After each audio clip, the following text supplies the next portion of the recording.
Dale or Big Dale or Big Brown. What's up, big homie? What's good? He ain't no damn guest.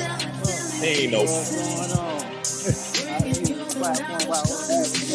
Man, where you at looking fresh? Where you at? What you in Marshall? You in Marshall?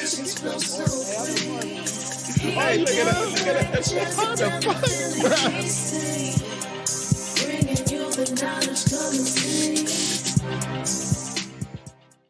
What up? It's time! Yo, that gets me hyped. Here we go. That gets me hyped. Can I hit it What's again? up, Jeff? What's going on?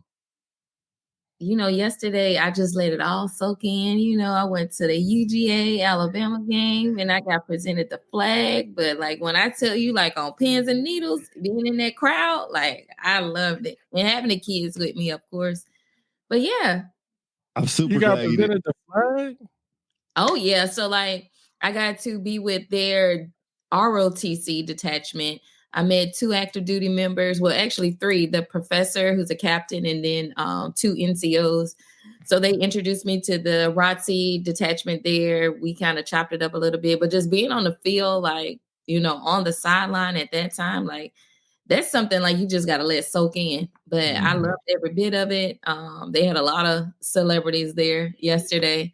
But getting to watch Miro and the rest of them play in person, I was like, you know what? I'm going to be in there. I'm going to just go and buy my tickets right now for the CBS because it's going to be in Atlanta and I'm going to have them good seats ahead of time.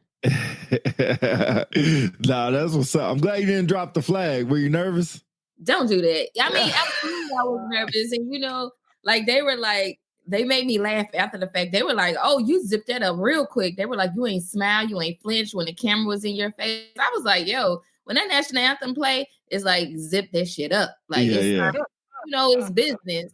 Yeah. So, yeah, and they were like, we were waiting on you to smile. Like, were you excited? I said, absolutely, I was excited. And then it was people, the kids had me laughing. They were like, Mom, my phone is blowing up. Like, everybody is seeing, like, they see you on TV. Because I think if you had like Geico Skycam, you would be able to see it. But like if you didn't have like ESPN Plus, you probably wouldn't be able to see it. But yeah, I think they were happy for the moment. Who sung it? Who sung the national anthem? Hey, the band played it. Oh, the band played. Okay. That's what's up. Yeah. No, that's cool, man. I mean, 100,000 people being in front of 100,000 people, that got to be a crazy atmosphere, especially being down on the field. When you're playing a game, all that probably goes out the window, but just standing there and just taking that all in, that got to be a lot. That got to feel like you're in like a bowl or something and everybody just looking down at you. That's got to be kind of crazy. And then when they were reading and stuff, like they were, you know, they read off your bio and your accomplishments. And then I met like Brigadier General who's in the Marine. Like he walked up to me at first. He was like, are those senior master sergeant stripes? I said, sir, because I didn't know who he was at first. I was like, this is Chief Master Sergeant, you know, in the world's finest Air Force. And he looked at me, he was like, I said, are you military? And then he was like, I am. He said, I'm at the Pentagon. I said, oh, okay. And then I was like, what brings you out here? But he's from Alabama. So that was nice to get to know him and talk it up. Yeah, that's cool. Yeah. Did you see former President Trump? I absolutely did. And I saw Kid Rock and who else? Oh, yeah, Kid Rock was there. Yeah, like it was a lot. When I tell you, like, it was party mode. And then, like, I'm not gonna lie to you. Like, I was shocked that Georgia had 0. We had 21 points in the first quarter. That was crazy. Like, I was getting dog walked. I guess you weren't on the Georgia side. Oh, absolutely not. Like, you know how it is. Like when you buy tickets, everybody's just intermingle. Right, so right. So crazy, like, because our seats were like on the edge. So like people were walking down by us. And like I had J. Cole wanted to move because he's like, Mom, Taraji is too much in my ear. Like I'm gonna be dead if I keep her by me. I was like, okay, well, let me get between you two. And people were walking by because we all had on our jerseys. And it was one man told J. Cole, he was like, are you nervous? Are you nervous? We're coming back. J. Cole was like, you know, we don't say it's over until it's 0-0-0. I said, that's right. That's no, that you know what? I mean, wait. Did you leave after the game? Like, Was it crazy trying to leave? Like, because I had to wait because I was with marketing, the UA marketing department. So I had to wait and go back and get my uniform and stuff. So we had like the different level access. Oh, cool.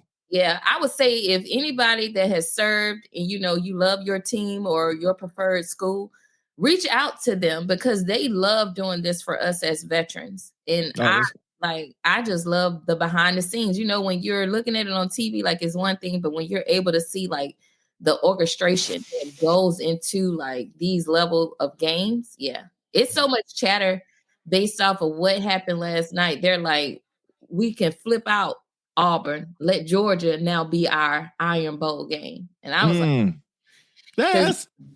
that's fucked up. I mean, did you not see Oklahoma in that game yesterday?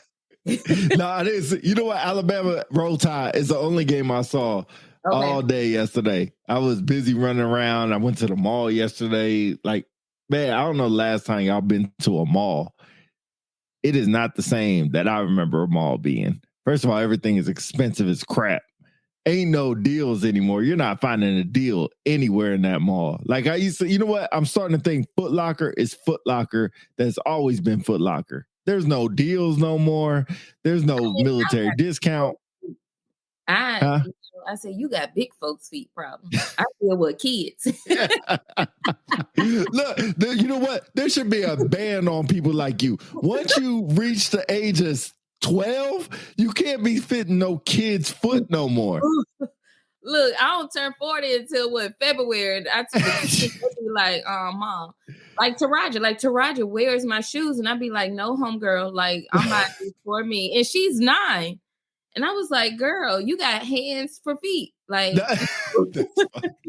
DC, you got the same problem, huh? You got hands for feet.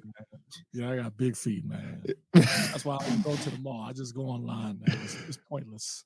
Yeah, it is. And the mall be packed, but everybody just be walking around. Ain't nobody buying nothing no more. They had a job fair going on. But that's how the mall is. I mean, it's mostly for young people to go walk around and hang out. And it is a shame because, like, I was watching something the other day.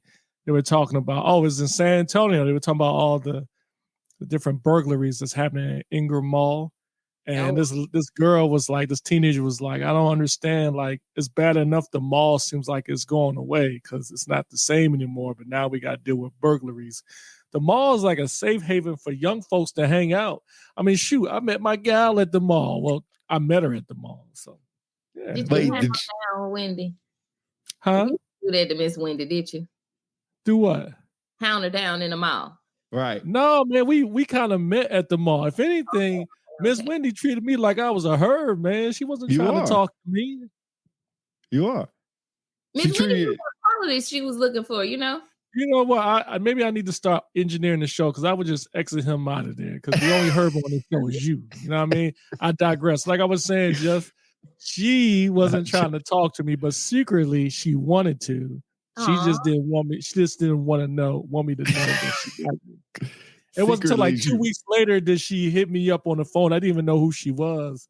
And I was like, yo, I'm going to hang up. You don't tell me who this is. She was like, no, you're not. So I talked to her for about an hour. Still didn't get her name until like a month later. It was funny. What? Yeah, we talked on the phone like 3 times before she told me who she was. I didn't even know who she was. So what did you say when she called? Hey? Like she said, hey, Dana, this is Wendy. No, she said, hey, what's up? I said, what's up? She said, what's up? I said, what's up? I said, yo, who this? She's like, don't worry about it. I said, yo, word to mother. If you don't tell me who this is, I'm going to hang up. I got things to do. You know, that's how we used to talk back in the day. I said, well, I got things to do. She's like, you ain't going to hang up. I said, what? She said, go ahead. I dare you. You won't. And I didn't. Oh. And so after you like an hour. You a sucker. She's sucker. Good, man. And it was a good conversation. And then after an hour and I had to go to work, I said, yo, how do I call you back? She's like, I'll call you. I said, what's your name? Don't worry about it. She hung up. And then she called back 3 days later. Yeah. Miss Wendy is definitely a fellow Scorpio. Definitely a fellow Scorpio. Wendy's a gangster. Don't get it twisted. Definitely a fellow Scorpio with that one. You don't get my number, I'll call you back. I like that. Definitely. And you were sitting there waiting by the phone, looking at the phone. Wait for it to ring. Hey, you might get a phone call. Hey, if the phone rings, it's for me. Hey, anybody on the show watching in the comments that want to donate money to punch Pete in the face, let me know. We just do a punch Pete in the face podcast. I know you didn't have a cell phone. You must have had just the house phone. I had a pager. You forget back in the day. The pager. Yes, you had a pager, right? Don't do me like that. No. My grandma and them used to be like, girl, if you don't bring my phone, right. Like, you're bringing my phone card back in this room. Because back in the day, you had them phones that was on that wall and that stretched so long, and then you would stretch the card. But no, DC, I did not have no pager. I grew up, look, I remember the first time I think I had went to stay with my dad and them on the weekend, and they were up, old school, you make sure the kids go to sleep before you start watching them bad movies. I got up to use the bathroom. That's when I first heard of that movie with DMX with Keisha. Oh yeah. I was like, yo, what is they in here? Movie with DMX. Belly. Yeah, I was like, Belly. Yeah. What is this? I saw that woman body glistening. I was like, go back to bed. That's the body glistening. Hey, but Jeff, did you have all the word up pictures and posters on your wall though? I sure did. I love the back in the day magazine, and you could pull it out. But honestly, we're sitting up here talking about childhood memories. I think the best one though was always Saturdays for me. Saturdays they would put on music, you would clean, and it was just a party in-house with your family, and you really didn't know that. That's why I be telling my kids now, it's janky being an adult. You better stop trying to rush and grow up. You better enjoy it. Man, but word up, that's true. I think we all rush to try to grow up because you want all the perks to being grown. People stop telling you what to do, but it feels like more people tell you what to do when you grow. It don't ever stop. It don't ever stop. And then you got more responsibility. Grown-up responsibilities suck. Pete, grown. So retiring though, I think that's the biggest piece. I was talking to someone because they were like, you're retired. I said, yes. But I said, if I can give a piece of advice to the military in regards to transitioning, we talk so much about the VA aspect, but you need to be in there talking about the psychological aspect of it's like a hard stop. So it's like that hard stop. Like you said, you have time to sit with your thoughts. You have time, like you said, this is the first time in your life that you don't have to listen to what nobody has to tell you. You ain't got to consider their thoughts, opinions, or feelings. So when you're going through that transition, that will be the piece that I'll say we don't do a good job about. Because I'm like, that probably was the most difficult aspect for me, and still is sometimes. Because for the last 4 years, I didn't have my kids physically living with me; they were with their dad. So being a full-time mom, that has been an adjustment. Because I'm the stern parent. Like they say, their dad is the fun, share, the fun killer. But I'm like, get your ass in there and go to bed. It's 8:30. It's 8:30 is crazy. 8:30 is bedtime. It's crazy. When you close your eyes, it'll be dark. Don't play. That's true. That is true. I like that. That is true. But that's cool, man. I mean, just kind of crazy weekend. How was your weekend, Philly? I was good, but before I get into that, I just want a quick plug. So for those who are in the chat or listening, if you didn't realize it or didn't know, this is the last show of the month. This is called The Corner. So The Corner, real quick, is an opportunity for you to jump on and chop it up with your UPC podcasters.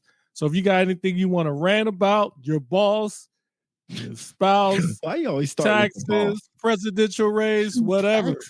This is your opportunity. Join on in. If you want to get on, just hit us up in the chat or hit up Pete, and then we'll get you squared away and get you on. So quick little 1 minute time on screen, and we'll go from there. So, yeah. But as far as my weekend has been good, got some good football yesterday to what Jess just mentioned earlier with the Alabama-Georgia game. That was really good. A couple other good ones, too. Kentucky and Ole Miss was good, as well as the Arizona UTEP game. I didn't see who won that one. I kind of went to sleep after that one, but that was really good too.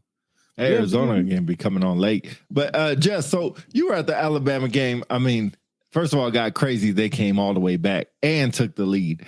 Georgia came back and took the lead. And then the next play, that little 17-year-old boy, and I hate to call him a boy, but Lil Williams, man, that boy. That's a grown man right there. Hey, I was looking at like we're gonna have some 14-year-olds in college coming up. Do y'all know the story behind Ryan Williams? I think that's his name. So Ryan Williams, like basically, I want to say he was like a walk-on, but with Nick, he came on with Nick Saban, I want to say. And Nick Saban had told him, like, if you can run your times, it was running his times, he will give him a scholarship. And he ended up getting a scholarship. But when I tell you that boy, like all of us, like they replayed that in the stadium, like almost, I want to say 2 or 3 times, because it was just unbelievable. Because we were like, oh, like he, like, again, I just think with time, like, you know, we have a new coach, and I do agree, like he's not Nick Saban. He's his own man, but it's like allowing him to come into his fold. But one thing that did shock me I'm like, Georgia and Alabama both had a bye week. I saw that Georgia to Kentucky game, and that had me worried because I'm like, yo, like, mad props to Kentucky when it comes to basketball. But I always thought Kentucky was never really good at football. Like, that's just not their jam. Right. So when I saw that Georgia, you know, Georgia's number one, like, you're struggling against Kentucky, like, yo, we gonna sweep that ass. And when it was, you're right, I was shocked that we had 21 points in the first quarter. Right. Where Georgia at? They still like, did they not come to really play against us today? Yeah. That second half, though, man, I was like, man, what is going on around here? Like, let's be real. You know, my boys in Alabama, I think we get so excited. And I think everybody, it's like we get so excited, like, yo, we whooping them. We didn't think we was going to be right here where we are with this score. And we get laxed. So I think that's our problem. Like, we don't know how to stay full throttle. I'm like, if you're going to keep that tempo and that momentum, keep it. But I will say I did appreciate the good blocks that they gave. They did mess up the refs on one time, which was, it should have been a pass interference. And I was just like, yo, like, what were you looking at? And they didn't call it. So it was a lot of, I would say, calls that should have been called and calls that I'm just like, come on now, what are you doing? Like, have that replay. It was hilarious watching on TV when Georgia took the lead on that long pass, that double move that he got him with. Everybody in the stands was like, oh, you know, put their hands on their head, couldn't believe it. And the next play when Williams scored, everybody's like, yeah. Well, they had got mad quiet. And we were like, everybody, even the we were like, is everybody okay?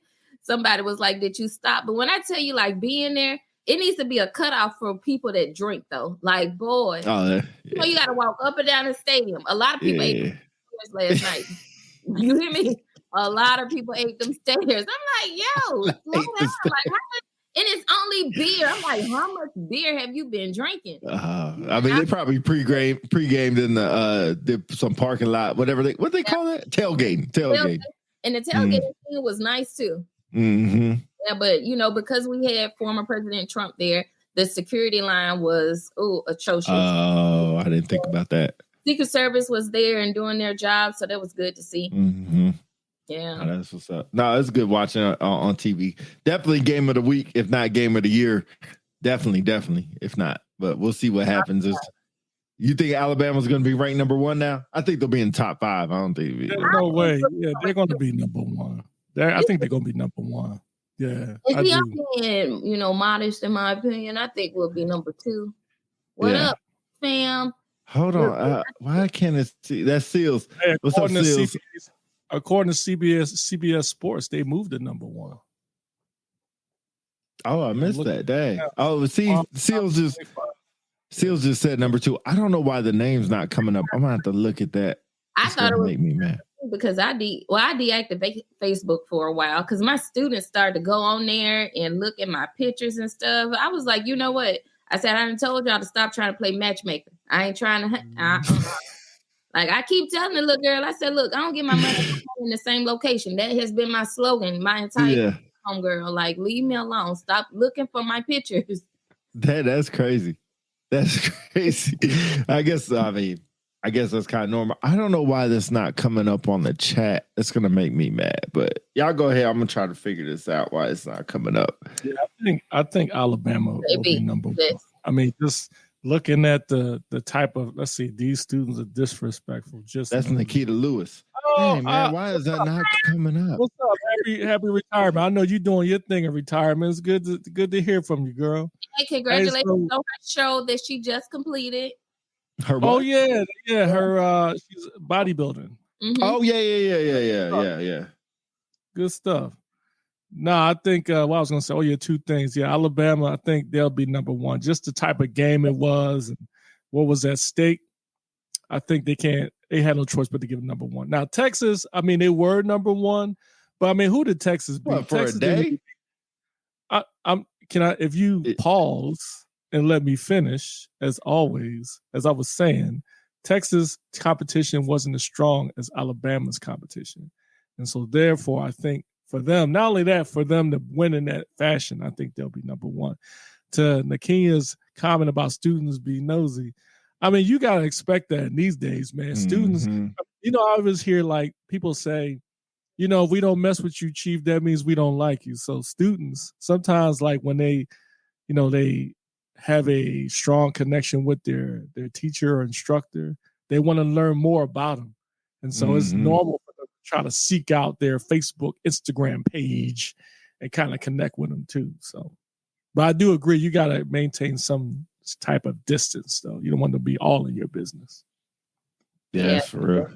Who's always like that as instructors? Like, do we want to delete our Facebook? Or, the big thing was not adding airmen to our Facebook page. That was the huge thing when I was instructor way back in the day, feels like. But yeah, do not add airmen to your Facebook page. But as soon as they graduate, they sure send you that. They sure send you that ad or that friend request ASAP. As soon as like graduation day, as soon as they leave, they send you that. Hey, I don't know why this ain't working. This is really gonna make me mad. Oh well, we'll just deal with it for today.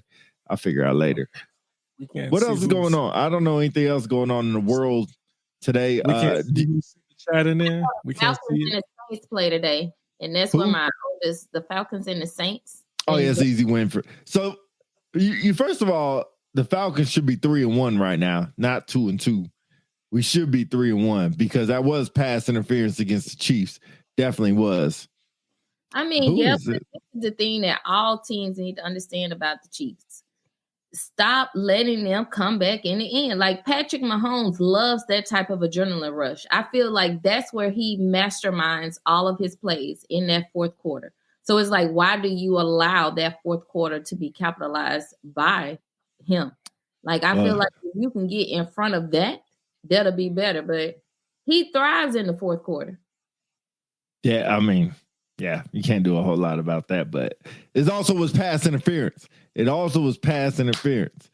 it's against Pitts, who doesn't get no love. But Tawana Dunn said happy Sunday. Tawana? Am I saying that right? Mm-hmm. Whoever this is says, because Philly DC has an Eagles shirt on, I hope the NFL has Philadelphia host a Super Bowl soon. So Philly stars Will Smith and Boys to Men can perform there. I thought y'all got rid of Will Smith. I would like to remove Will Smith and replace him with the Roots, preferably. What about Meek Mill? I would remove Boys to Men and I would put in like Patti LaBelle. Put Patti LaBelle in there. Boys to Men ain't Boys to Men no more. Ain't there only like 2 of them left now? It doesn't say Boys to Men times 4. It just says Boys to Men. If it's only 3, it's still Boys to Men. Oh, it's 3. Okay. Don't get mad at me because Philly people can't stay together. Philly people can't stay together. Nobody knows what the duck is going on in Modesto. Nothing going on in Modesto. Nobody. Exactly. I think we got Steven Spielberg. I think Steven Spielberg from Modesto. Oh, Lord. I think. So let me confirm. So when you're in the chat, when they send a message in the chat, we necessarily can't see everybody's name, correct? Yeah, I can't. I can see it on my phone. I can't see it in the chat, so I'll just have to tell you who it is. Y'all drop something in the comment. Put y'all initials of y'all name so we can see it. So yeah, that would help. Yeah. So how do y'all feel about all this stuff? So number one, did y'all even talk about Diddy? We was gonna get to that one. We can start. What you got? What you been tracking? I mean, I tracked since I saw the video of Cassie, but I also read that lawsuit that came from, what is it, Danny Kane, the group, the girl? Danny Kane. Mm-hmm.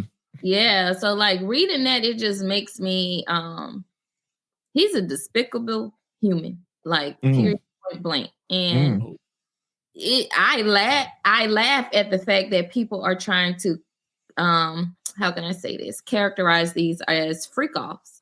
But I'm just like, I went back and I mean, I'm like a person that once I see something, I start going down rabbit holes. So then I found this dude named Andre Harrell, who Diddy basically worked up under. And he was like an intern or something back in the day. But like a few months later, you became like CEO or vice president of this major record deal. And like, it just, and I don't want to be the one with the conspiracy theory, but I just start mapping stuff together. And then it takes me back to that central person, Clive Davis. It makes you think, like, even when Clive Davis has been attached to so many people from a cultural perspective, like Whitney Houston. The thing that really made me mad is when I went back and I listened to what Shaka Khan had said. She was like, if Clive Davis and Whitney Houston were such good friends, why would you go on with your Grammys party the night that she died?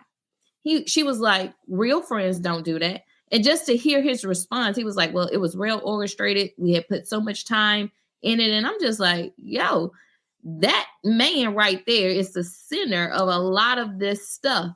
Yet you have not seen anything about him. Yes, I don't think his sexuality has anything to do with it. I just think these people have so many skeletons, and whatever Diddy did is opening up so like a web of a lot of things that is about to unsurface for us. And I go on to the next person, Russell Simmons. That just like ghosting. It makes me think about everybody that was coming up in that era. And, you know, we made fun of R. Kelly when we were like, you remember when he made those series Trapped in the Closet, like the man and stuff? I said that I believe all that stuff was real, just like I believe everything Diddy has ever said was real. And yeah, it just blows my mind that this man has that much pull and clout. And if I'm not mistaken, he actually did something to Kid Cudi, the DJ, like P. Diddy. Oh yeah. I didn't know about that. He was messing, or there was a opportunity for Kid Cudi to have a relationship with Cassie, and then apparently or allegedly P. Diddy said that if you try, I'm gonna blow your car up. So I did hear that. Yeah, I guess he did, or maybe someone else did it in support of P. Diddy. I don't know. But you know, I think just to your point, I think, you know, Wendy and I was talking about it last night at length, and I think blew up his car. Thank you. Yeah, yo, who said that? Freddie Kincaid. What's up, Freddie Kincaid? All right. So Wendy and I was talking about this last night for a while. So here's my take on it. I think if you have a regular individual, like a regular guy, gal, engaging in these events at their own domicile, and it was for consenting adults, will we be having this conversation? Probably not. I think the key with Diddy is a lot of it is dealing with drugs, a lot of it dealing with power, him being in that position. And just to your point, like, I mean, I think like it's happening all over the place. Like you have somebody who wants to get into an industry and make it big. And just like Cat Williams said, you end up having to give up a piece of yourself. And so I don't know if you heard about the one child actor, Orlando. I think his name is Orlando Brown. I'm trying to remember. Yeah. So he's one of the, go ahead.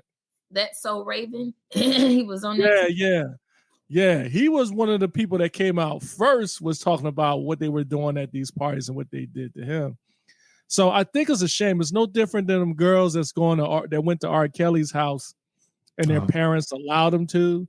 So there's a point of me to wonder, like, you know, there's unfortunately some people out there that want to make it big so badly that they're willing to do almost anything to get there. And then there's another group of people who trust these people in these positions, like, hey, I had this talent, you're willing to help me. help me. But then they get turned around and they find out there may be some things they have to do that's against their own beliefs or morals to do, and some people do it. So that's unfortunate. But I think for P. Diddy, man, it's like it gets worse and worse. I mean, yeah. I think you mentioned Meek Mill earlier. Don't ever mention Meek Mill in my presence ever again. Like, he's not Philadelphia. He's not. Like, I don't know like what happened to that dude, but I think he put out like $100,000 for somebody that can clear his name from the P. Diddy scandal. There ain't no escaping. If that dude did something, I mean, I watched the video last night of him in some hot tub, and you can hear Diddy in the background saying, "You earned this, Daddy. You did a good job." And that dude looked drugged out of this world. And I've heard some other stuff. I won't mention it, but this nonsense is going on. Funny thing is, like Method Man, some reporter asked him, "Do you think the thing with P. Diddy, the scandal, is hurting hip hop?" Method Man got so angry. He said, "This has nothing to do with hip hop. Right. This is totally separate from P. Diddy." And I agree. But I will admit, I never really liked the song that much, but that Missing You song with P. Diddy and Faith Evans makes me not want to listen to it anymore. What's the scandal behind that? It's no scandal. It's just like R. Kelly's song. You hear these old songs and you think about what they're doing now, it just makes you cringe in a way, you know? I ain't gonna lie, it makes me think about Biggie now. Like, it makes me think, did he have anything to do with Biggie's death? Yeah, absolutely. Yeah. I think everybody thought. Do y'all think P. Diddy? What's your over under to think that P. Diddy was the one that got Biggie killed? I really do think, because Biggie, when you go back and listen to his music, like Biggie, I think could have been on his own. Mm-hmm. I think because of how big he was, he did not want Biggie to be without him. Whoever said that, absolutely. That's Rodney Dunn. Absolutely, Rodney. But yeah. I really do think that. I think it's almost like, if I can't have you, nobody gonna have you. That's the type of energy that I think Diddy puts out. And it's like, it reminds me of what was it? That was Training Day. Training Day with Denzel Washington. That's the type of energy that good example gives me right now. It's like, I'm good King Kong. Like, ain't nobody got nothing on me. Like, every time I was reading and just going through stuff, I was like, yo, this boy got a mob of people like that is brainwashed, cultish type that will go for him. And like, we're talking about these young people that have been impacted. Like, it makes me think about Justin Bieber. Like, even when Justin Bieber had stepped away and like he said he went back to get more centered from a spiritual and religious perspective, it's like, yo, what did that young man go through in order for him to take this journey? Because y'all did something to him. Mm-hmm. What did y'all take on the 1,000 bottles of baby oil and lubricant they found in his house? First of all, I was like, damn, what y'all rubbing out? Like, but I was like, oh my God. It brought me back to that movie Belly. Yeah. Like, what I didn't say all, but hey, I have my thoughts and my opinion. But I was like, where do you get that from? Let me see. I can't see who said this. It's gonna really make me mad. Who said that? I don't know. I can't see who said it. Kincaid said that. Brady, you lied. Yeah, that's for real. But Philly, I think to your point, from a baby shower. Yeah, for not a baby. I think to your point, like, if it wasn't for the sex trafficking and the drugs, I wouldn't think it would be as huge of a deal. Dunn, you're freaking crazy. But once it comes up, I'll put it up there. But yeah, if it wasn't for the drugs and the sex trafficking and the prostitution type stuff, that's crazy. Is that where Trick Daddy got his name from? Side records. But I don't think it would be as big of a deal, but I think when you add all that, and then like you said, how big and powerful he is, and then how much stuff he was involved with, it just always makes me think, like, when you hear people talk, what their true intentions are when the cameras aren't on. Like when the cameras are on, they could be whoever they portray to be. But when the cameras are off, they're the real person. The one thing I always say is, how many people actually saw this happening and never said nothing? That's like when you say he's a horrible individual, I totally agree. But it doesn't discount from the thousands of people who went to these parties and witnessed it. And nobody says nothing. Like, is it not even them? Think about the people that work for him, his staff. No, that's what I'm saying. Like, that's why I said, like, with the power of money is so crazy what people will give up. And back to Philly DC point, like when people are trying to make it, just the eye on the prize and the way your thoughts can go and just narrow out to just seeing one thing and forget about everything else is crazy. But I don't want to look at it and just say that. I don't know. I'm trying to think, if I was in the same situation, what would I give up? As a person sitting here on the couch, I don't think I would. But in the situation, like if I was on his staff, would I say something? I mean, if you look at it, it goes far beyond P. Diddy. I mean, in the smaller circles, I mean, you look at the business we're in now. How many times have a leader made a decision and done something questionable and nobody said nothing, and it just happens, and then it continues to happen, and then all of a sudden somebody has the courage to either go to the IG or sound the alarm, and then all these people come out the woodworks and they say, "Oh, thank you." Yeah, anything that comes from that Popular Celebrities podcast, right, is all unofficial. Up DC, you get blackballed, you get ostracized. Yeah, like. You're right. It happens on various platforms, but I always go back to the person, the individual. Do you have the bandwidth or the capacity or even the tenacity to stand up? Because I mean, speaking for myself, that shit gets lonely. It gets tiring. But do you have it in you to keep going that extra mile every time you get knocked down because you're trying to like dispel your, the false that has been put on you with the truth? But I feel like people, they probably knew, even after that video, it goes back to Cassie. It sickens me that people tried to say that she was lying and that she was wrong until that video came out. And when that video came out, it was like, now you ain't got nothing to say. And then he released this video looking like 12 years a slave. Like, then it's like, no, sir. Like, you still lying. And it was proof.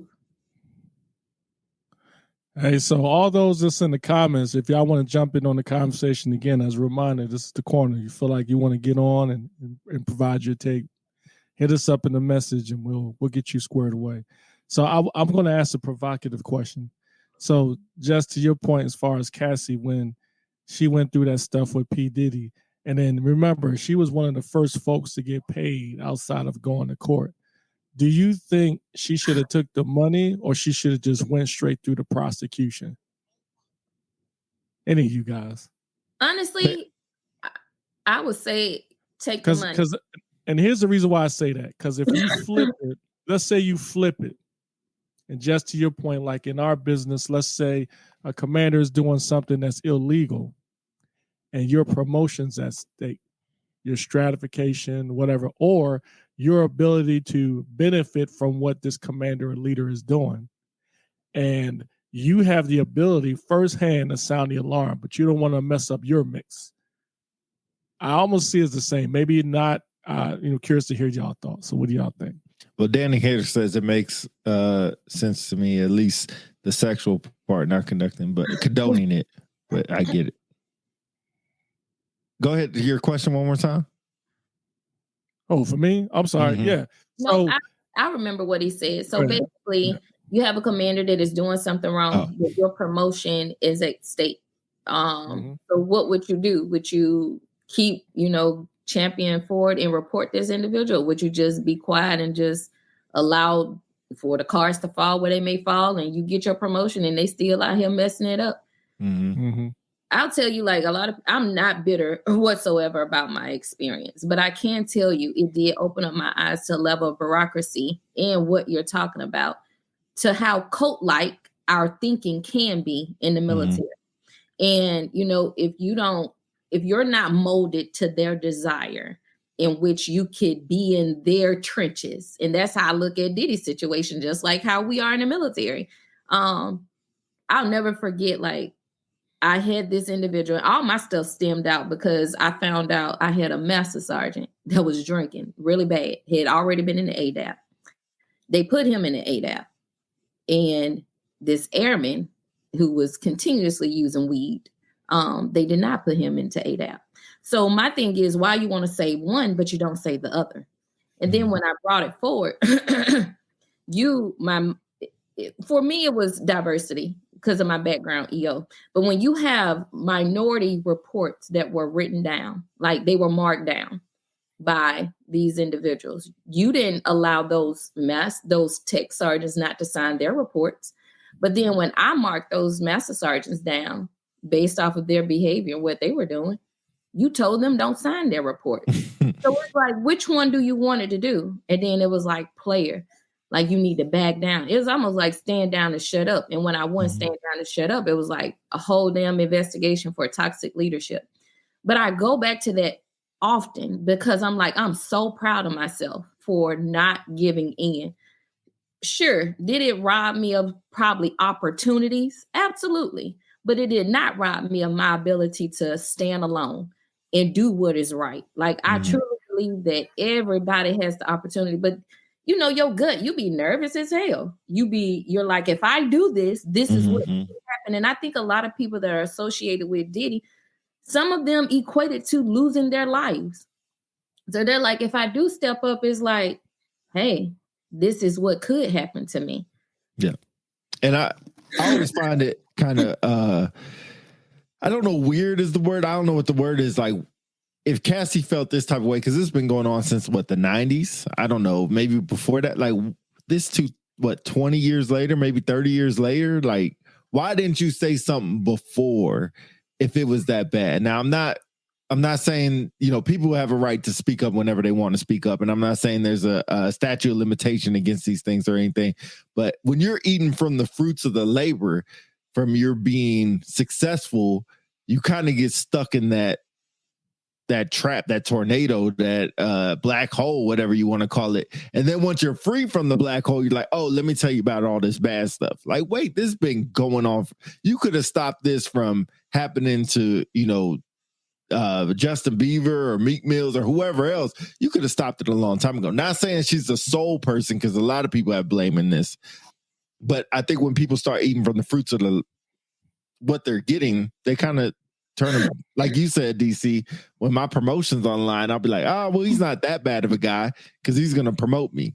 When somebody doesn't, it's almost like, man, I'm going 3 different tangents, but it's almost like somebody, when they get a bad report, all of a sudden they go to IG. Now IG saying, is it really the truth, or are you really just coming because you got a bad report? Yeah. But so think about Kim Porter, though. Say that one more time. I said, think about Kim Porter. Allegedly, Kim Porter wrote or connected with Cassie and gave her input. So they were able to probably share a bond. But Kim Porter, I think, was going through the exact same thing as Cassie.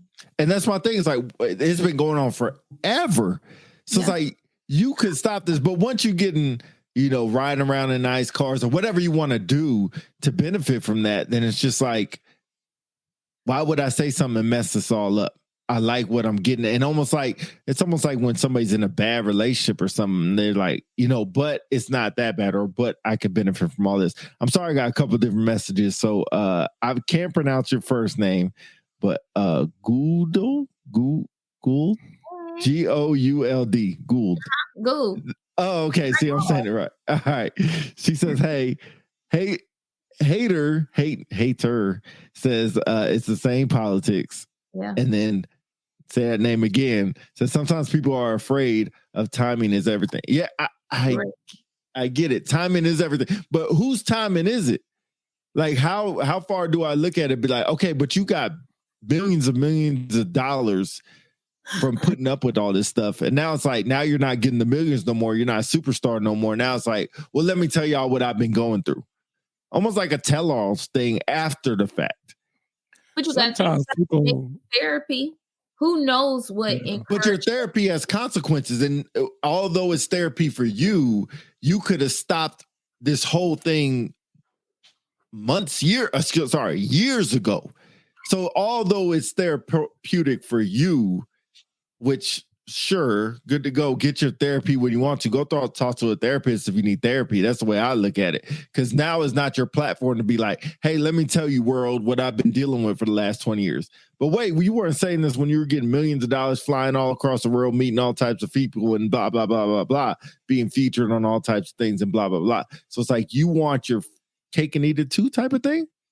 Tell me if I'm way off. I think for Cassie's situation, like when she went through her ordeal and then she came forward, they gave her an opportunity. They, as in P. Diddy's camp, gave her the opportunity to take the money, but she can't mention anything that has happened. So for me, I applaud the fact that she came forward and said anything. That had to be tough because a lot of stuff happened to her. But my question is she wrong for taking the money and being quiet? No, that would be my thing. Because to your point, you gotta look at what's the whole point of a victim coming forward is to bring light to a situation that people don't understand that's going on in somebody's camp. Right. And then when they bring light to it, as it is happening now, things start coming forward. Everything comes out in the light. And so for Cassie, since she bear witness to all this stuff, she had an opportunity to say, like, hey, this stuff is happening. We need to do something about it. But when the camp was like, look, we're going to pay you this amount of money, but if you take it, you can't mention anything that happened. You got to be quiet. Gag order. So when she took the money, gag order. She got the money, they paid her off, and then nothing happened. So when the video came out, it's not like she could have done anything about the video because that's what she got paid for. But in the end, all this stuff started coming out in the light anyway. So my only question of thought was, I think when she came forward, maybe she didn't want to go through the ordeal because it's tough for some folks to go through court, sit on a witness stand and having all their witness out the street. But when she took the money, that portion of her piece could not be brought forward. That was my thing. Got a lot of comments. I want to get to all these. Sorry, I got to read the names. So let me scroll to Hills. I think it's Ebony Hills. Okay. To save others, you have to be able to save yourself first. If you could take years to leave the abuser situation, it could take 10 years to even try to leave. The videos were released to Cassidy. She was literally running for her life and tried to escape. I get it. I definitely get it. Keep going down. You have to understand. I don't understand domestic violence that deeply. I just don't. Not her. Oh, Hater. Is this Hater?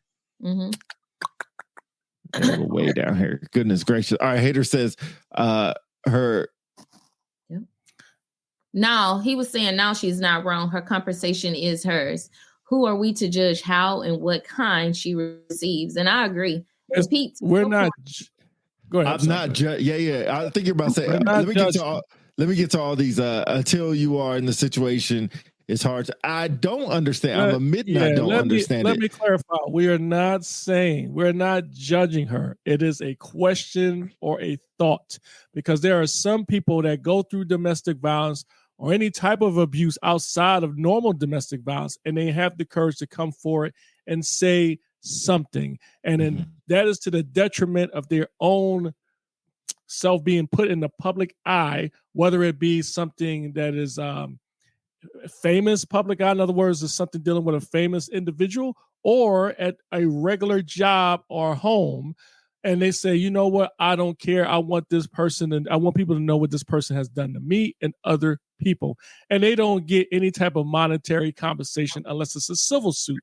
Whereas in Cassie's case, she chose to take the money versus going to court. I'm not saying she's wrong.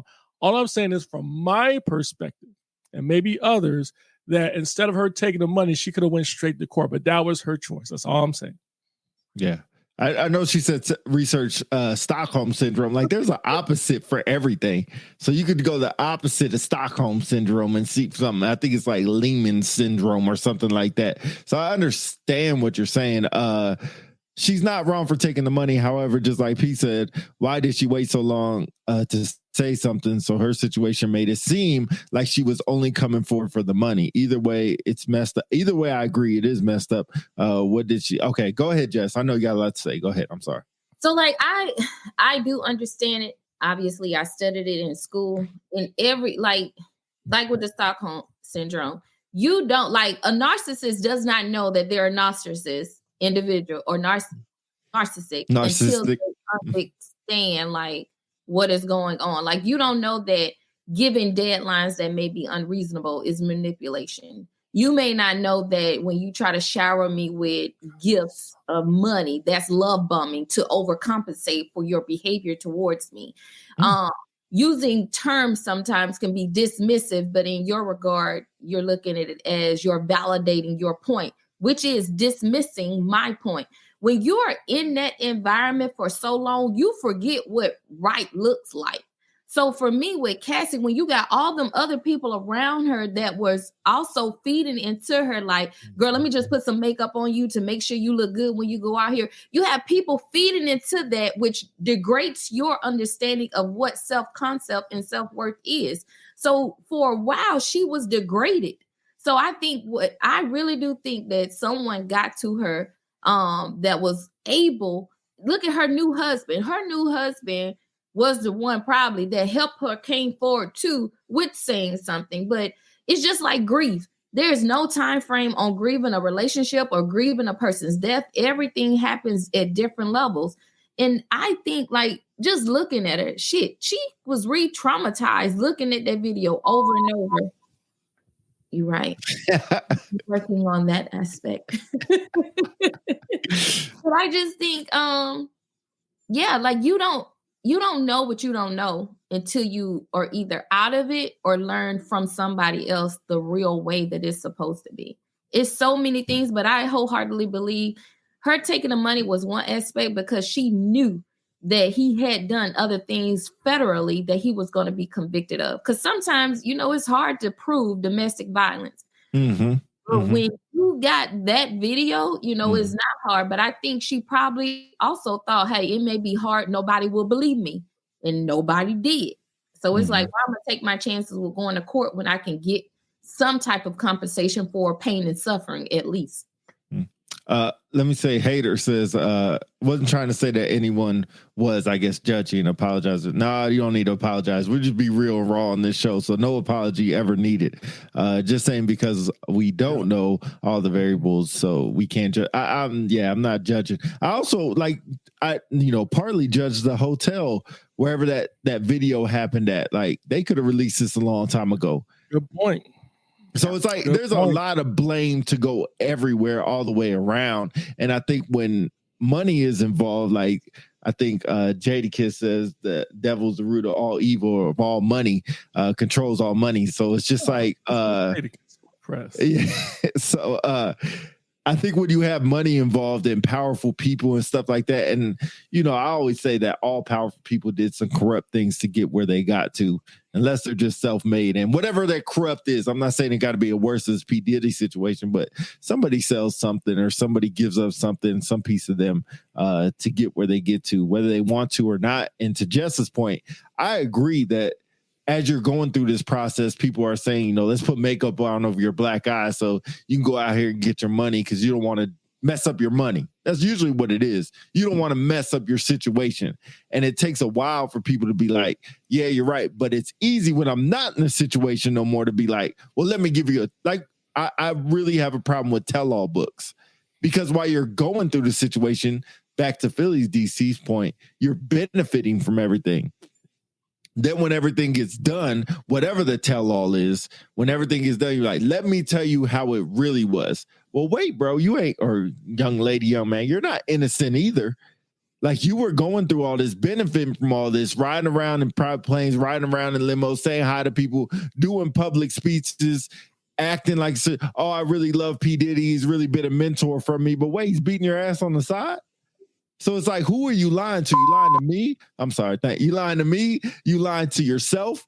Is this the person you want to be? And then when all the fruits are gone on the tree, you're like, well, let me tell you how the fruit really tasted while I was eating it.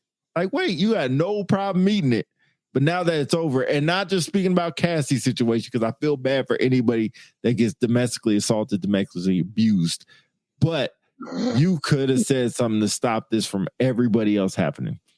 I know I'm going to get flamed up, pause on this, but go ahead, Philly. I know you got a lot to say. No, I was just going to say everyone doesn't have the ability or the courage to come forward at the drop of a dime when something happens. Some people are strong enough they can just call bullish out right away or abuse out right away and get it taken care of. And some people are not. Some people fall in love with the person, they fall in love with the power, and they believe that that individual has the best interests at heart for them. And they continuously take it. And then sooner or later, God forbid it doesn't come to a point where they get seriously hurt or killed, they realize like this is wrong. And then they go out and then they sound the alarm. So I guess for me to put a ribbon on this or a bow on this, I think in the end, it says something for Diddy to go to the court and the judge, even despite all the things that Diddy decided he was going to surrender his phone, access to women, things of that nature, and still would not allow him to be, have bail to get out of jail, means they must have some significant evidence against him. And the last thing I will say on this too is and I kind of wanted to transition into another quick topic too, because there are a lot of folks out there who are not strong enough to be able to come forward and say something, either because of blackmail, which I think just mentioned earlier, like with folks with Clive Davis, Andre Harrell. Those guys were in a position where they have a lot of power in that industry. And from what I'm hearing, and I haven't been able to validate this, there are folks that feel like the only way they can get in the industry is to do certain things or allow people to do certain things to them in order to get started in the industry. So it's very unfortunate. Two things before we move along. I just want to get to this last point. It's a good topic by Hills. But regarding the money, it also shows how far Diddy was willing to go to protect himself with his statement. I totally agree. Totally agree. It does. That speaks volumes. Everything else. Dunn has a question. I guess just a yes or no for us. What's the difference between Diddy and Hugh Hefner? There was a story that's going down the Playboy Mansion too. I did see the documentary about that. Kind of crazy, but I think the difference is timing. That was back in the 60s, 70s, maybe 80s at the latest. This was in the 90s, 2000, and the person that Diddy is, Hugh Hefner's dead. So really no difference. It doesn't say anything, but nobody can take him to court because of course he's dead. And then Diddy is statue of where everything was. And there might be some race to play in that as well. And then what Hugh Hefner was given to people and what was Diddy giving to people? But I'm going to be honest. Are they kind of different? I think it's how they are publicly perceived. There you go. Yeah. Diddy is more music. Hugh Hefner, he was established in adult entertainment. So those are the ones I look at differently. And like you say, in the recent years, things have changed, which made Diddy's highlight even more. So he's coming up in that era where, most people would say #me too. So he's being highlighted in that atmosphere. And then I was sitting up there looking because I was trying to Google too to see what the difference was. But I think the main difference is the industries in which they operated. Like Hugh Hefner was strictly adult entertainment, whereas Diddy, we look at you for music, bro. We don't look at you for all this other stuff that's coming out with you. But again, that's just my opinion. But I think because of their industries, they're two different things. And it's crazy because I think last thing I'll say, well, let me get to this because Hills brings up a good point. I really appreciate you being on here and giving your opinion on these. Okay. It's hard to really know what anyone's intention fully are. I think the money made her feel safe to come forward in the media exposure, whether right or wrong. I totally agree. Whether right or wrong, who knows? But Jess, I think I was going to say something. I just lost it. Billy, go ahead. I lost it. You lost it. Nah, I thought are we staying on this or are we transitioning? No, we can transition. We just real quick, kind of related to the topic, but just real quick. There's a guy from AFSOC. He's a commander for the 1st Sal. His name is Lieutenant Colonel Patrick, call sign P. Diddy Ding. So hold on, what is it? Courtesy of the Airman NCO page. Let me get them credit, but I found this on their page. So the comments was like, shouldn't this dude change his call sign? And I guess he's adamant about not changing it. Again, it's Lieutenant Colonel Patrick P. Diddy, and I might be butchering his last name, Deering, Dierig. So maybe it's Deering, not I don't know what I said earlier. I probably messed it up. Anyway, so this goes back to a conversation we had a couple of shows ago about, I think it was kind of related to standards, but like you got these, they're complaining. What was that thing? I forgot. But anyway, they were talking about, you figure patches and stuff, right? But then you talk about these call signs. And here's a perfect example. Now, I'm assuming when they gave him the P. Diddy call sign, this was before the scandal. But now that said scandal is ongoing, I think it's probably a good idea for him to change his call sign. What do y'all think? I'll say two things. Number one, he don't give a F about P. Diddy or anything else that happens with that. He's not going to change his call sign. Keep your stupid call sign. Because you know what? I would think your call sign means more to you on a personal level and your people than it does to any of us. And when P. Diddy's in jail or wherever he's going to go for the next 20 years, nobody's going to care no more. So keep your stupid call sign. Like, I give a damn about call signs anyway. So keep your dumbass call sign. If it was P. Doggy, if it's P. Doggy, P. Diddy, or P. Doody Wop Doo, man, keep your stupid call sign. Ain't nobody care anyway. I'm done. That's my opinion. Okay. Jess, what you think? I mean, if you want to be associated with P. Diddy or like that caliber, go ahead, pimpin'. Right. Yeah. I'm just, because I know one right now, Ed Tyndall, his call name when he was in was porn. So I'm just like, what? Absolutely. And it's still on display in his office. I told you about Buddy, his call sign Daddy. So let's do a quick little 2-3 minutes on this. Like, why, after all these years, do we still allow this in the military? And I get some people will say tradition, but like, come on, hold on. Anything that comes from unpopular celebrities, you already put that up there. Conversation or comments from us or the guests represent DOD and the armed forces of the whole. All right. Come on, man. We keep talking about standards and professionalism. Like, why are we allowing this stuff to happen? I will say because they don't give a duck. They isn't who? The people giving I'll just say the pilots. They don't give a duck. They're in their own world. And kind of like, it's almost like a P. Diddy situation. They're in their own world as they make their own rules. They don't care. They do whatever they want to do. And you know what they're going to say about you caring about their call sign? I don't care because I got 19 or 30 other general officers that call me by that call sign that appreciate it.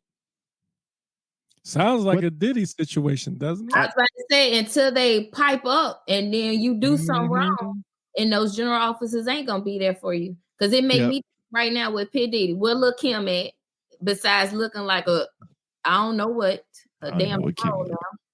Like, for real, you have not had Lil' Kim come out and say anything. If I'm not mistaken, Faith Evans haven't came out and said anything. Like, just great points. Have not came out to say anything. So, great points. It's just like in the military. Stuff be going on around, and they know they know the whole truth, but they'll proceed to be like they ain't even, they won't even up. You know what's crazy is like, I don't care either about your stupid call sign. I hate to call it stupid, but it's just stupid to me because I'm not in that world. But even when your OSS Intel people get call signs because they work with them all the time, I don't care. Like, I don't care. Whatever it says on your paycheck and on your DD-214, that's what I care about. It ain't going to say your stupid call sign on your MyPay. It ain't going to say it on your DD-214. You can't take it with you wherever you want to go. And when you're in your little pilot parties, hey, say it there. It's almost like a fraternity. When you're in your fraternity party, you could be Big Brother, doo-wop, diddy. But when you step out and like that, because we do not speak like that.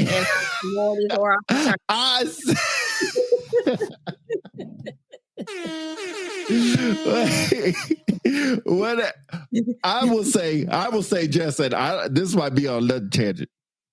I've been involved in a was it the Masons? Mm-hmm. Where they call people, you'll call me Big brother. Absolutely. So they do talk like that. I mean, we be brother, like, Taylor, how you doing, girl? No. When I was trying to be a Mason for an hour and a half, they were like, you were gonna call me Big Brother something. I can't remember what it was. I remember what's his name, that staff sergeant in Yakota, the K9 Anthony dude. Riley. He was one of them. Yeah, he was Anthony Riley. Yeah. Oh, you remember him well. Because that. Huh? Was he at AFSA? No. He was in Yakota with us a long time ago, and then he was in Korea with me.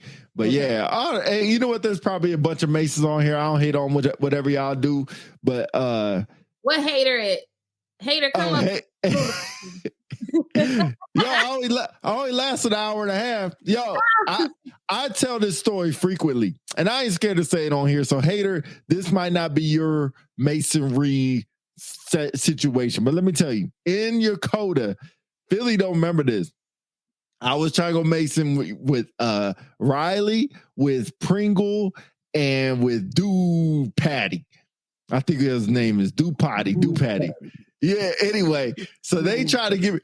So there was one of the big brother Masonry, big daddy dude, Pauls, that was like, he gave us our books, he gave us our material, told us kind of these things that you're going to be doing. You're going to read this thing.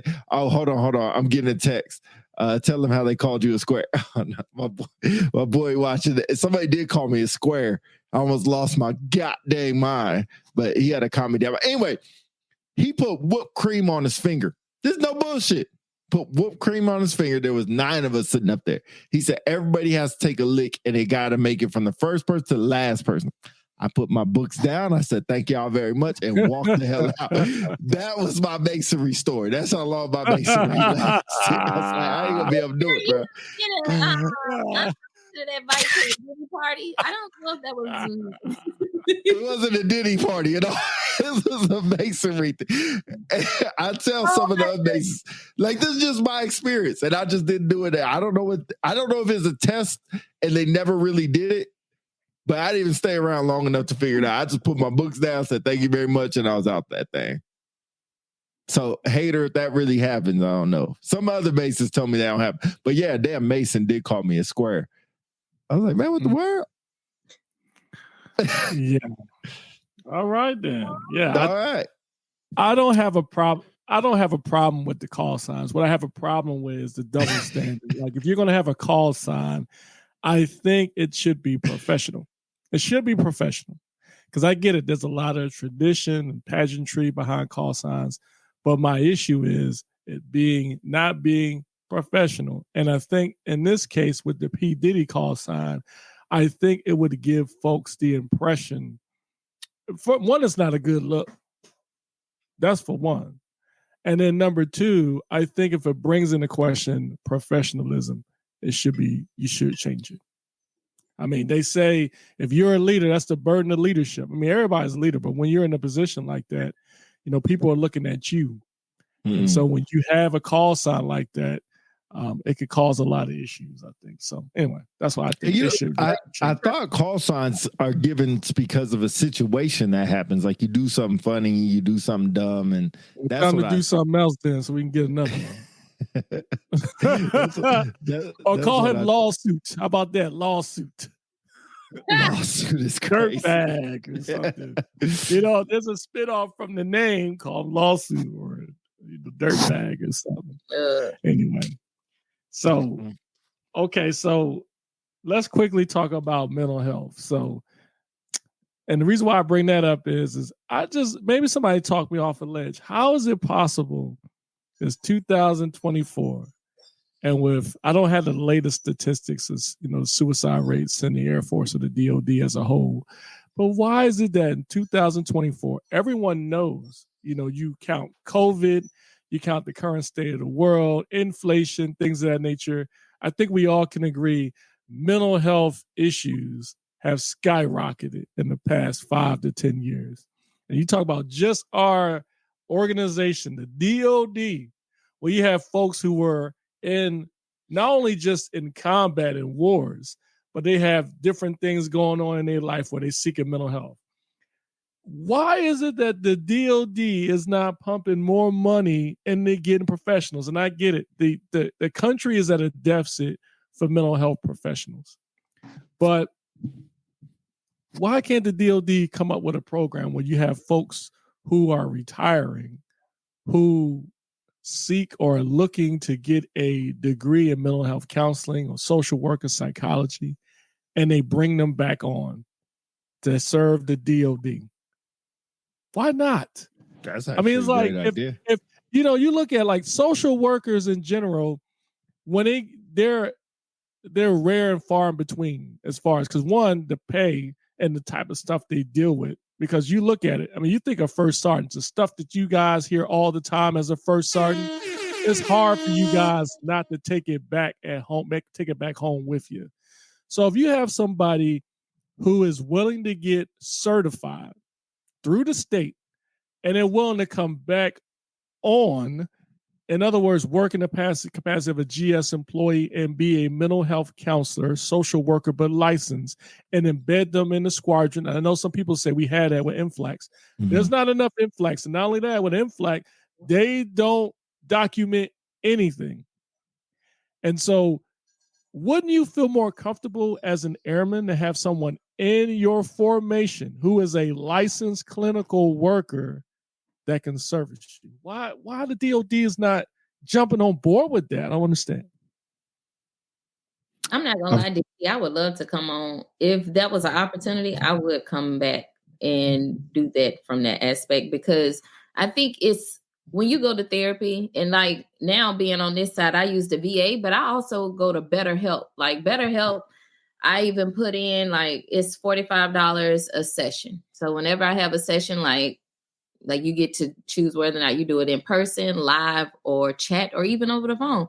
But I think if we were to get prior service members to come in and operate in that atmosphere, I just think the relatability would be so much better, because I can't tell you how many times I have used mental health inside of the military, and I was paired with a clinician who just didn't get it. And I understand, they were civilian, no military background, but I think when you have military people who understand the evolving changes in the military, that helped tremendously. Because from my experience, when you have someone non-military and you go in for that first meeting, yeah, you're establishing a rapport. You're trying to get them to understand what you're dealing with. But how many times must I do that in my session? And that's the piece that is frustrating as a military member that's serving. It's like, yo, I just told you about this. Or like getting a counselor or therapist that you match with. I honestly like counseling males more, because I think as a female, whenever I do counsel males, it allows me to give them that feminine aspect that sometimes they look towards. Like they want that aspect, especially when they're having relationship issues. But again, it's the approach and the relatability that people need in the military right now. They don't need nobody telling them what they need to do. Just they need somebody to listen, who has been there and done that with them, and allow them to put a plan in action by pulling it out of them. That's why I like therapy and counseling, because you're not really telling people what to do. You're helping them get to that plan themselves. Yeah, I think Mick Williams says two things in here that's pretty crazy. Because retirees, veteran know the challenges, so why not let them do it long as they have the right certification? My thing is, and she said, I can't lie, I went to mental health for the documentation, went all base for the real treat. Dang. Yeah. That's crazy. There's a level of truth to that, and that's why I got it from the comments for this mental health piece. You had a young airman that went to try to get mental health on base, and they sent them downtown, and they wanted to know, why can't I go on base? And to the person that commented, you almost benefit from going downtown. But I would argue that's part of the problem. It's like Jess said, like, I think I would be more apt to open up a little more for someone who understands being in my shoes as a military member, dealing with a deployment with a spouse that is pregnant, and I'm on my third deployment, or a supervisor who may be a little bit toxic or something. I think you're able to get to the root cause of the problem. And I think the last thing I'll say real quick is, like, I remember when Chief Bass was in the seat, and I think there's some folks subscribe to it now. They said, hey, airmen sometimes don't need mental health. They just need a good supervisor to talk them through their issues. So I'm kind of 50-50 on that, because I would admit there are some supervisors who are really good that can help their subordinate out with pretty much almost everything. You know why? Because they have a good rapport with them. It's hard for you to connect with an airman to try to work through their problems. But if your airmen don't have any connection with you, or they don't respect you, or maybe the supervisor have done something to lead the airman to believe this person is a dirtbag. I wouldn't tell this dude if I was going to jump off a cliff tomorrow. But on the flip side, there are certain things you have to have a mental health professional for. Yeah. No, you go, Pete. I'll say, I think your idea is pretty profound. I think it's a good idea. I'm trying to think of any pitfalls involved with that. I think the only thing is just getting people there, because how would you stop somebody from being arrogant in that position, if that makes sense? Like almost like we have to deal with old supervisors now to be like, what I had to deal with when I was an airman, and now they're that storytelling person. Like, I don't need you to tell me stories about how you dealt with it. I need you to listen to me and understand my problems, even though I almost say like too much understanding might be bad. I will say this, and that's why I want to comment on it, because you kind of led into it. I just think a lot of people have a problem with understanding what discretion means and having discernment. There's a delicate balance. And I think, like, a lot of people don't know how to sit there and listen to someone's issues without going to run their mouth too. Because I get that a lot. Like, I hear a lot of people, they're like, I told this person this, and then they hear it from somebody else word for word. And, I've even been attested to that. So it makes you question, like, one's ability and their capacity when dealing with people. Are you not really a person that is empathetic to someone else? Because I don't need you sympathetic in this position. I need empathetic as a counselor. And like somebody said in there, they said that's a big problem for a lot of inexperienced supervisors. Bad performance is an indicator often, but so many teams is treated as a root cause. Absolutely. I think because we have inexperienced people, it's just, again, inexperience. A lot of people have not lived life. Therefore, how can I help you adjust to life when I haven't been through those situations as well? But a lot of us still aren't good people-wise with sitting and listening. We have so many people, we have been ingrained and taught to be fixers. Some ain't fixable. It just ain't. I caught myself. It ain't fixable. So the thing that's not fixable, like, we honestly need people just to sit there and be with their people. Who said this, Pete? It said, that's McWilliams. Yeah, okay. I was about to say. Said, yes, good supervisors for airmen, but when you at the top, who do you go to? Amen. And honestly, these chiefs aren't chiefing anymore. My commanders have been good, but at the same time, it's very limited. That was I will say this, and thank you, McWilliams, for that. When my commander used to say, Chief, go do chief things, that was the biggest relief ever. And I know my peer group used to get mad to be like, you're not coming out here to help us do it. Dude, I got real life happening in my squadron. I got people who, their children have passed away. I got people who live in, like, they only be here for 6 months and you're already kicking them off base to live in an economy that's not even good for me. Like, I got to stay out just to get a decent home. So it's like, we don't have those people anymore like we grew up with, like that sat there, gave us their time, gave us their energy. But now that, you're in their position, they were tired going home to their family because they gave us their all. They gave us our best. I just don't, when I was at my level as a chief, I didn't see us giving our best. I saw us trying to figure out what's our next best position instead of sitting there like being real. Like, I remember when I first told my unit at Matthews that I was divorced, they were like, ain't no way. I'm like, yeah, but that was my burden to carry. But I do need y'all to understand what it looked like. I ain't look like death going through it, but I had life going on. We don't share those intricate details with our team, and we need to share them with our team because me being there with them helped me cope through my divorce because I was able to then care for other people, not just sit there with my thoughts and my feelings all the time. But we don't have people like that anymore that's serving. We have people who do things in hopes of. Billy? Yeah, I'll have to respectfully disagree. I think there are folks out there, maybe not as numerous as they should be, but I think there are some. I mean, let's be honest. I mean, I think it just depends on the individual. I think rank doesn't have too much to do with it. I mean, I would argue there's some commanders out there who suck at it too. I think between chiefs and commanders, and not only that, I think senior NCOs, I think collectively, regardless of every single rank, people just need to the number one, let's see, forgive me.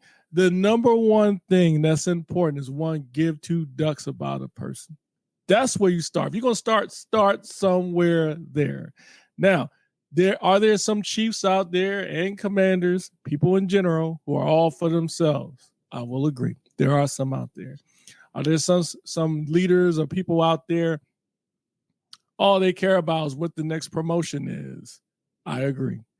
But there are a few out there who are good with it.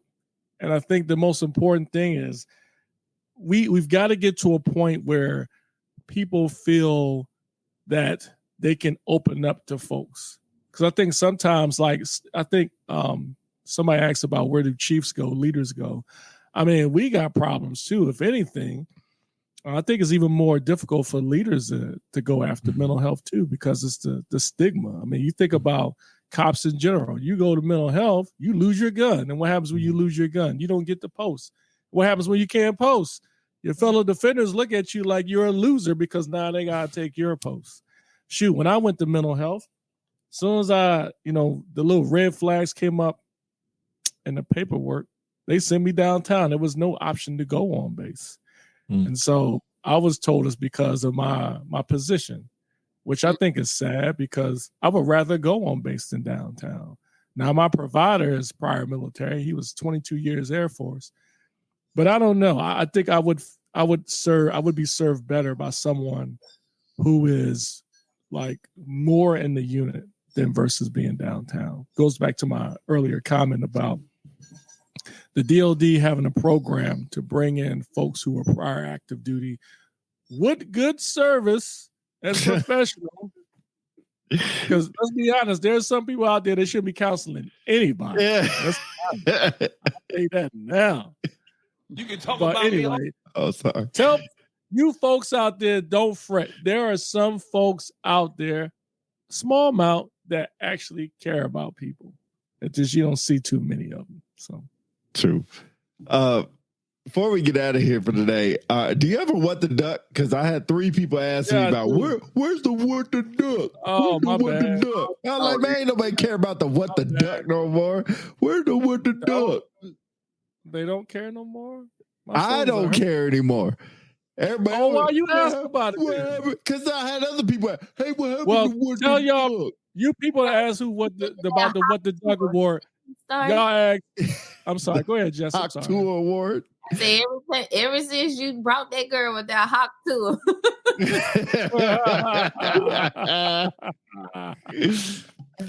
Good point. So I gave it some thought, man. I mean, there were a lot of folks that could have easily got the award.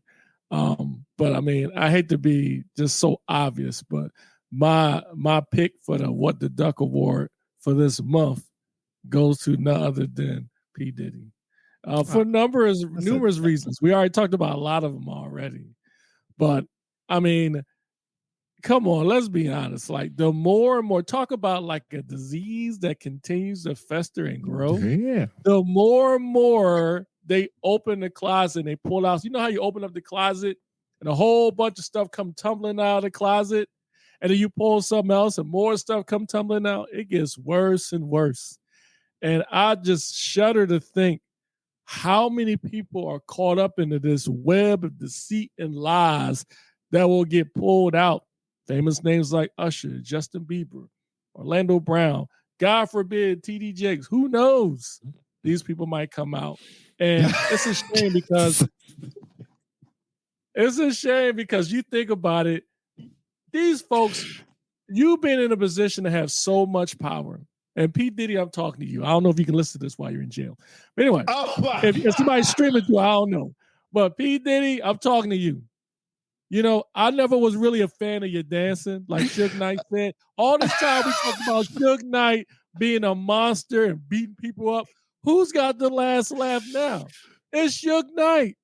I mean, yeah, this dude is making loot in jail with a podcast. Suge Knight don't come for me. I'm just being honest. You better hope he don't come for you.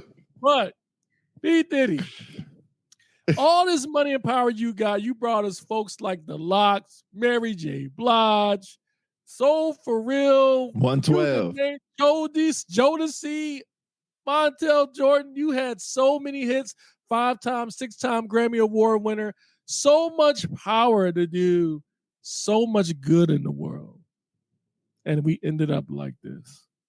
To this day, every time I listen to Biggie Smalls, what's that joint? Who the duck is this? Page me at 5:46 in the morning. Crack it on, and I'm yawning. And I hear and I see P. Diddy on the video. It just makes me mad. I wish there was a way we could just cancel that piece out of my memory. But anyway, I am going to share my page. Oh, Lord. Of course. So we can make this official. All right.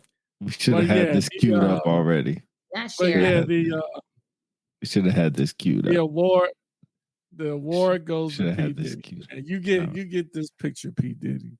This is a dang shame. When you look at this, P. Diddy, I want you to look at this face. This is a face of disgust, a face of sheer disappointment. And I'm just pissed the duck off. So yes, your September What the Duck Award goes to, you call who you want, Sean Combs, P. Diddy, Puff Daddy, Dirtbag, user, abuser, manipulator, whatever you want to call it. So P. Diddy. Okay. Congratulations, P. Diddy. Congratulations. Congratulations. All right. The quarter is over again.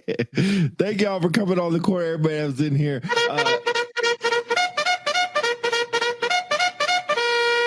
Charge. Sorry. Why? Exactly. Why? And he talking about me with my day stream last. Especially at the Eagles getting them brakes beaten off of him. This is ugly. This is Baker Mayfield. He's like Tom Brady in there. Jeez. Baker been doing his thing. But anyway, the corner's over. Hey, got t-shirts that's going out. So we'll be sending out emails or DMs to people, get your sizes and colors. So we'll send that out. We'll have a couple more to give away, but we'll send those out. So t-shirts will be going out soon. We still got books to give away. So if you want one of these books, hit us up on DM. We'll give one of these out to y'all. We still got 4 left. So the first 4, you can go ahead and get you yours. We'll send you a copy. I think that's it. We got a couple guests coming on. I think a couple good guests coming up.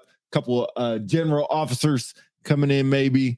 A couple airmen coming in. So a couple more guests that we need in here, so you don't have to look at all our faces every time. But thank y'all for coming in. Appreciate it, Jess. Before you sign off, I was going to make sure. Calm yourself. Get out the way. And you're getting a little irritated. Now you're getting irritating. Relax. Can we do a shout out to the listeners for the milestone that we hit the other day? See, now you're going to feel like a dummy. Oh, yeah. Shout out to everybody. So a couple months ago, actually a little late, we hit 10,000 downloads for Unpopular Celebrity Podcast. So big shout out to y'all, man. Really appreciate y'all. I ain't got my sound deck hooked up, but really appreciate y'all. Not the right one, but it works. Big shout out to y'all for listening and downloading. Bring you a couple more good shows.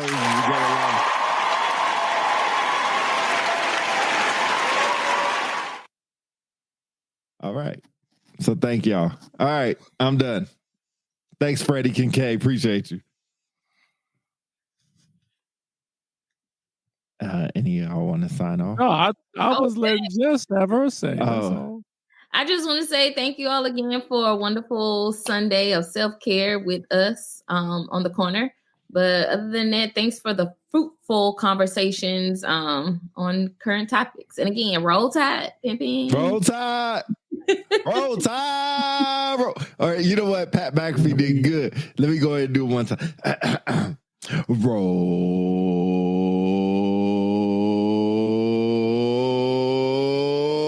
tide. Roll. You need to come to the game. You got it. Yeah. Thank you.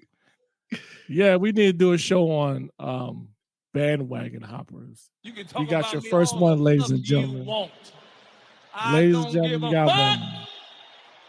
Okay, so you couldn't find a cleaner one? You couldn't find a cleaner one? That's a good example of what you do when you put a child behind a stream deck.